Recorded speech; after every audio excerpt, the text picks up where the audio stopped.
నమస్తే, welcome to meta news. ఇక మ్యాటర్లోకి వస్తే తొందరపడి పార్టీ మారితే రాజకీయ భవిష్యత్తు కొన్నిసార్లు తలకిందలైపోతుంది. అలా చేసిన చాలామంది నేతలు కనుమరుగైపోయారు. అయితే సీనియర్లతో పోల్చుకుంటే యువ నేతలకు కొంత వెసులుబాటు కూడా ఉంటుంది. గత ఎన్నికలకు ముందు వరకు జనసేనలో కొనసాగిన ఒక నేత టికెట్ దక్కలేదన్న అసంతృప్తితో జనసేన పైన తిరుగుబాటు చేసి వైసీపీలోకి జంప్ చేశారు. తీరా కూటమి అధికారంలోకి రావడంతో ఏడుపు ఒక్కటే తక్కువైందట. మొన్నటి ఎన్నికల్లో నిజంగా విజయవాడ పశ్చిమ నియోజకవర్గం నుంచి జనసేన టికెట్ దక్కి ఉంటే ఎమ్మెల్యేగా గెలిచేవారేమో. కానీ కూటమి పొత్తుల కారణంగా ఆ సీటు బీజేపీకి వెళ్ళిపోయింది. దీంతో ఆవేశపడి పార్టీ నుంచి బయటకు వచ్చి పవన్ కళ్యాణ్ పైన తీవ్ర స్థాయిలో విమర్శలు చేశారు. జనసేనలోనే ఉంటే ఖచ్చితంగా ఎమ్మెల్సీ లేదంటే ఇతర పదవి వచ్చేది. అలాంటి అవకాశాన్ని ఆయన చేజేతులా నాశనం చేసుకున్నారు.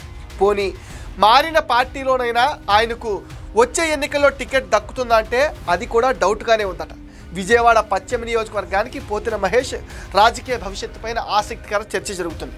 ఆయన వైసీపీలో చేరినప్పటి నుంచి యాక్టివ్గానే ఉన్నారు. కానీ ఆయన సెగ్మెంట్పై అదే పార్టీకి చెందిన మాజీ మంత్రి తిరిగి వచ్చేయాలని ఆరాటపడుతుండడంతో పోతిన పరేషాన్ అవుతున్నారట. పోతిన మహేష్కు ఎమ్మెల్యే కావాలన్నది ఒక బలమైన కోరిక. తనకున్న సామాజిక వర్గ బలం కూడా తనకు చేదోడు వాదోడుగా ఉంటుందని భావిస్తాడు. పశ్చిమ నియోజకవర్గంలో వైసీపీ 2 సార్లు గెలవడంతో దానిపైన ఆశలు పెట్టుకుని ఆ పార్టీలోకి జంప్ అయిన ఆయనకు టికెట్ లభించలేదు. షేక్ ఆసిఫ్కు వైసీపీ అధినేత టికెట్ ఇచ్చారు. 2019లో విజయవాడ పశ్చిమ నియోజకవర్గం నుంచి విజయం సాధించిన వెలంపల్లి శ్రీనివాస్ను విజయవాడ సెంట్రల్ నియోజకవర్గానికి పంపారు. అక్కడ ఇక్కడ కూడా ఉమ్మడి కృష్ణా జిల్లాలో మొత్తం వైసీపీ ఒక్క సీట్ కూడా గెలవలేదు. కూటమి క్లీన్ స్వీప్ చేసింది. జిల్లాలో మొత్తం 16 అసెంబ్లీ స్థానాలు ఉండగా టీడీపీ 13 స్థానాల్లో మరో 3 చోట్ల మిత్రపక్షాలు గెలుచుకున్నాయి. దీంతో వైసీపీకి ఇక్కడ కోలుకోలేని దెబ్బ తగిలింది. అసెంబ్లీ ఎన్నికల్లో నియోజకవర్గాలు మారిన వైసీపీ నేతలు మళ్లీ సొంత గూటికి రావాలని తహతహలాడుతున్నారు. ఈ క్రమంలోనే 2024 ఎన్నికల్లో పశ్చిమ నియోజకవర్గం నుంచి పోటీ చేయాలని తిరిగి వెలంపల్లి శ్రీనివాస్ రెడీ అయిపోతున్నారు. తనకు సెంట్రల్ నియోజకవర్గం కంటే తన సొంత నియోజకవర్గమైన పశ్చిమకే వెళ్తానని పట్టుబడుతున్నారు. ఇక మిగతా ఎన్నికల్లో పోటీ చేసి ఓటమి పాలైన షేక్ ఆసిఫ్ మరోసారి పోటీ చేయాలని పట్టుదలతో ఉన్నాడట.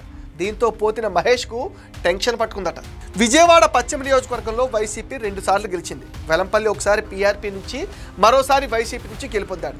జగన్ క్యాబినెట్లో మంత్రిగా కూడా పనిచేశాడు. అయితే గత ఎన్నికల్లో నియోజకవర్గాన్ని వదిలేసి పోయిన వెలంపల్లికి మళ్లీ వచ్చినా పశ్చిమంలో అంత సీన్ లేదంటున్నారు.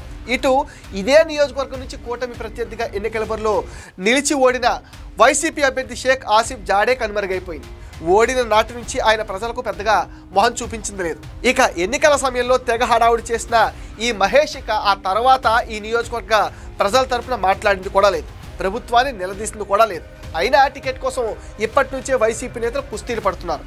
పోతిన మహేష్కు వచ్చే ఎన్నికల్లో కూడా వైసీపీ టికెట్ ఇచ్చే అవకాశాలైతే కనిపించడం లేదట. పోతిన మహేష్ను పార్టీలో చేర్చుకునేటప్పుడు కూడా జగన్ ఎలాంటి హామీ ఇవ్వలేదట. అలా అని వెలంపల్లిని మళ్ళీ పశ్చిమకు పంపిస్తారనేది కూడా సందేహమే అంటున్నారు. ఏది ఏమైనా ఇలా ఒకే నియోజకవర్గానికి 3 పోటీ పడుతుండడంతో అధిష్టానానికి ఇది పెద్ద తలనొప్పిగా మారిందంటున్నారు. ఇది మెటా న్యూస్ అప్డేట్. ఈ వీడియో పైన మీ విలువైన ఒపీనియన్ని కామెంట్ సెక్షన్లో పోస్ట్ చేయండి. మీరు ఇచ్చే కామెంట్స్తో మరిన్ని ఇంట్రెస్టింగ్ వీడియోస్ మీకు అందిస్తాం. అండ్ మీరేం చేయాలో మీకు తెలుసుగా. ఈ వీడియోస్ని లైక్ చేయండి, షేర్ చేయండి, మెటా న్యూస్ని సపోర్ట్ చేయండి, సబ్స్క్రైబ్ చేయండి.